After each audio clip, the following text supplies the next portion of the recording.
सुप्रभात प्यारे बच्चों, कैसे हो आप सब? मज़े में हो ना? चलिए, आज मैं आपकी विषय शिक्षिका रिंकू शिंदे आज आपको पढ़ाने जा रही हूँ भाषा से, जो हम पाठ 4 के अंतर्गत पढ़ रहे हैं। पेज नंबर है 27। श्रुतलेख शब्द देखिए। हिरणी, निराश, राज्य, प्यार, प्रसन्न, देवदूत, असहाय, अवश्य। अब देखिए प्रश्न नंबर 1, ड, इसे क्या कहते हैं? ड तथा ड। अब ये दोनों ड में बहुत ही अंतर है। ये जो है वह व्यंजन का ड है। यह भी व्यंजन में इस्तेमाल होते, पर कुछ शब्दों में ही इसका इस्तेमाल होता है जिसके नीचे ड के नीचे बिंदु लगाया जाता है। तो ऐसे शब्द से, ऐसे वर्ण से हमें दो शब्द बनाने हैं। एक ड जो है उदाहरण दिया है डाल, मतलब पेड़ की डाली या डाल कहते हैं। अब दूसरा हम क्या लिखेंगे? तो ये शब्द आना चाहिए। चलिए हम लिख सकते हैं डर। डर लिख सकते हैं, हाँ। और डमरू क्या लिखेंगे? डमरू, जो भगवान शिव जी के हाथों में होता है ना डमरू, तो डमरू। ये ड के नीचे बिंदु नहीं लगेगा। दूसरा है ड, और दिया है उदाहरण झाड़ी। दूसरा क्या लिखेंगे हम? घोड़ा। जब घोड़ा लिखेंगे तब हम नीचे बिंदी लगाएंगे। और हम किस पर चलते हैं? सड़क पर, तो ये ड में भी हम बिंदी लगाएंगे। डर, सड़क। जब भी हम ड बोलते हैं तब थोड़ा जोर होता है। सड़क ना कि सड़क। सड़क क्या कहते हैं इसको? सड़क।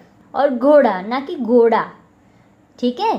तो जब बोलते हैं तो थोड़ा परिवर्तन होता है ये शब्द को बोलने में, इसीलिए ये ड और ये ड में अंतर है। प्रश्न नंबर 2 देखिए। दो समान व्यंजनों को एक साथ लिखने से जो नया व्यंजन बनता है। दो समान व्यंजन, व्यंजन मतलब क से ग तक व्यंजन सारे, क, ख, ग, घ, च, छ, ये सारे व्यंजन।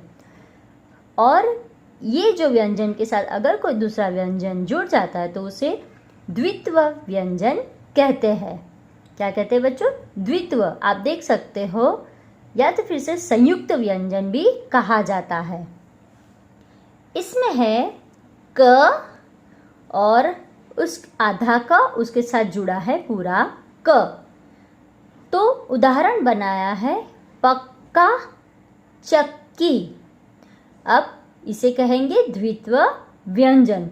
इसमें पहला व्यंजन जो होता है स्वर रहित होता है। स्वर मतलब बच्चों अ, आ, ई, ये सारे क्या थे? हमारे स्वर।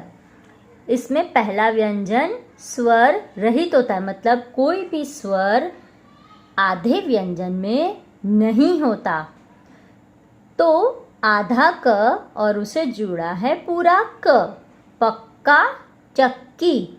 वैसे ही दूसरा है आधा द, उसके साथ जुड़ा है द, गद्दा, रद्दी।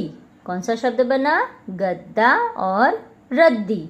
चलो, इसी प्रकार के कुछ अन्य द्वित्व व्यंजन नीचे दिए गए हैं। इनसे बनने वाले दो शब्द लिखो। एक उदाहरण आपको दे दिया है, आधा स, उसे जोड़ा है पूरा स। और उदाहरण है रस्सी, जो यहाँ पर चित्र में बताई गई है। तो अब दूसरा कौन सा लिखेंगे हम? चलिए मैं बताती हूँ। जो दही में से बनती है ना लस्सी, जो सबको अच्छी लगती है। आ गया आधा स, उसे जोड़ा पूरा स। संयुक्त व्यंजन या तो फिर द्वित्व व्यंजन, तो लस्सी। अब आधा न है और उसे जोड़ा है पूरा न। अब ऐसा शब्द बनाइए। तो चलिए लिखते हैं प्रसन्न। प्रसन्न मतलब खुश। आ गया बच्चों, आधा न उसके साथ पूरा न। और दूसरा बनाएंगे हम अन्न। अन्न मतलब जो अनाज उगता है, जो हम खाते हैं, उसे अन्न भी कहते हैं। ठीक है, आगे देखिए, आधा च उसके साथ जुड़ा है पूरा च। तो आपको पता ही है कि हम आपको क्या कहते हैं, हमारे प्यारे बच्चे और या फिर बच्चा। तो आधा च उसे जोड़ दिया गया पूरा च, बच्चा। और दूसरा क्या होगा, हमेशा अच्छे व्यक्ति कैसे होते हैं, सच्चे होते हैं। तो सच्चा, आधा च उसे जुड़ा है पूरा च। तो आपको समझ में आ गया, द्वितीय व्यंजन मतलब एक आधा होता है, उसके साथ एक दूसरा पूरा व्यंजन जुड़ा होता है। उससे शब्द आगे के भी आप बना सकते हो। चलिए अब देखिए प्रश्न नंबर 3,